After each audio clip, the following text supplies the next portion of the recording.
आता साम टीव्हीवर राजकारणातून आत्ताची सर्वात मोठी बातमी आहे।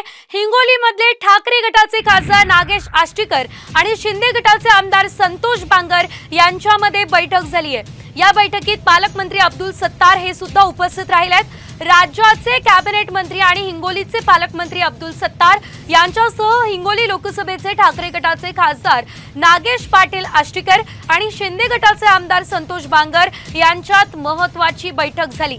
या बैठकीचे फोटो सोशल मीडियावर चांगलेच व्हायरल होत आहेत। नेमकी ही बैठक का झाली याचा तपशील मात्र अद्यापही समोर आलेला नाहीये। मात्र ही या क्षणाची सर्वात मोठी बातमी आपण बघतोय।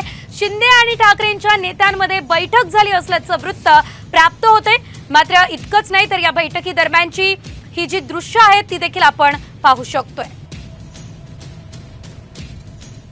चर्चा काय रंगते तुमच्यावर येताना ठेवा, पण मला असं वाटतं की आमची चर्चा कुठल्याही प्रकारची राजकीय चर्चा नाही। आम्ही त्या ठिकाणी चहा पाणी घेतली आणि त्यांनी त्यांची कामं सांगितली, मी माझी कामं सांगितली। बाकी गोष्टी काय सर्व सांगायच्या असतात का? अब्दुल सत्तार हे हिंगोली जिल्ह्याचे पालकमंत्री आहेत। त्याच्यामुळे आमची काल परवाच एक डीपीटीसीची बैठक झाली।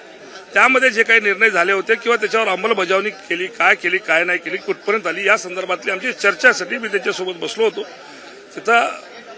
तिथं बसले असताना आमदार संतोष बांगर तिथे येऊन माझ्या शेजारी येऊन बसले। याच्यापेक्षा दुसरं काही नाहीये।